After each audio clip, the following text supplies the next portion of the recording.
So I got a comment from Greg in Tampa, and it was a great comment. So I wanted to address it. I wanted to make a video about it instead of just going ahead and typing back and putting my answer into it. Because I think that Greg brought up a great point. Ultimately, when we start to really look at the question that he posed, and he said, "Hey, I'm transitioning over from a career in golf, and at this stage, I'm becoming a realtor, and so." The things in your video don't really apply to me. I don't have that experience. I can't lean on those things.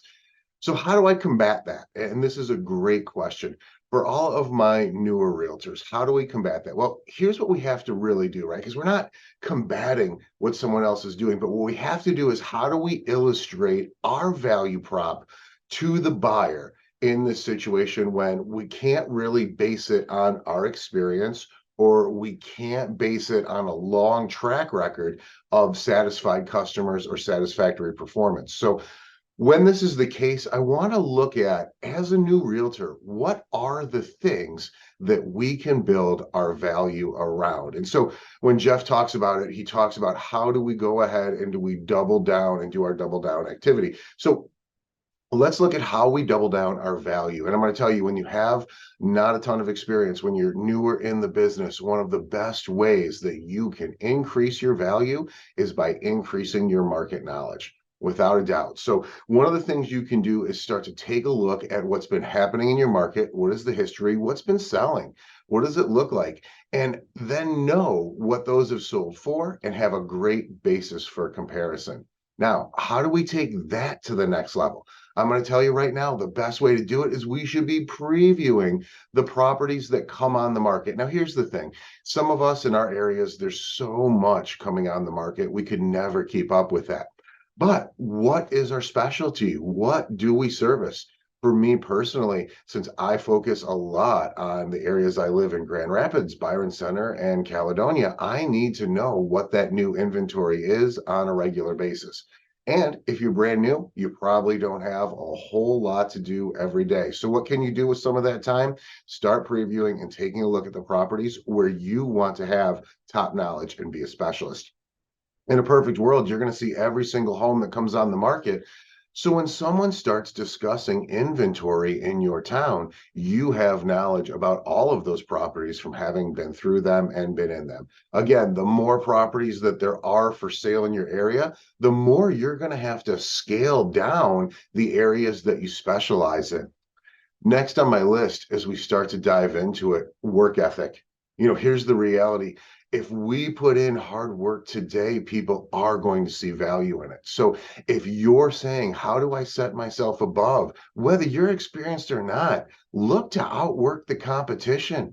The reality is this. Agents are working less and less these days, so it's easier for somebody who is hungry to put in that effort. Make sure that's you. Make sure you're putting in extra time. Make sure you're responding after hours and on weekends. All those different things are going to increase your value to the buyer. Some agents out there maybe have gotten a little bit lazy, maybe have gotten comfortable in their career, and they might not be as quick to respond to some of those leads. That's where you come in. That's where your work ethic can outshine, and those will end up as your buyers going forward. Next, as we start to get into it, let's look at the availability. When can you get out versus, again, some of those other agents might not be willing to go out 7, 8 o'clock at night or resistant to it. Maybe they don't want to show homes on the weekends. This is where the new agent can set themselves apart and have a little bit more availability. One other point that we can talk about as a new agent, and I will tell you, I used to do this myself when I was brand new in the business. Hey, you know what? Those agents, they're not as hungry as I am. What do I mean by that? Hey, Mr. Buyer, it's really important to me at the beginning of my career for you to have the very best experience you have. For some of these agents, they've sold 100, 110 homes in a year. So you're just one of the many. But for me, it's really important for you to have a great experience and for you to get the best home and tell your friends and family about it. I've got to go ahead and fill that gap as an agent. That's a great way for us to come in with our value prop of how important it is for us to give great service to the clients. So a couple of things that we can focus on right there as brand new agents. No doubt that that will put us in the position to succeed and to sell our value prop to buyers. Remember this. Motivated buyers love motivated agents. So make sure that we're using our motivation as even a way to screen out those buyers that might not match that same type of energy. Make sure too, as we're out there having these conversations with our buyers, that we have a strong understanding of that buyer's motivation, ability, and timeline.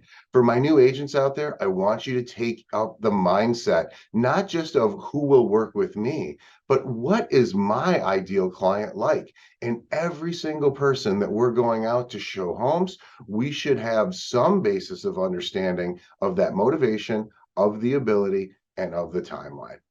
I hope you guys are selling a ton of homes. I hope you guys are having a great day. Please keep those comments coming, like and subscribe, and I can't wait to answer more questions for you guys.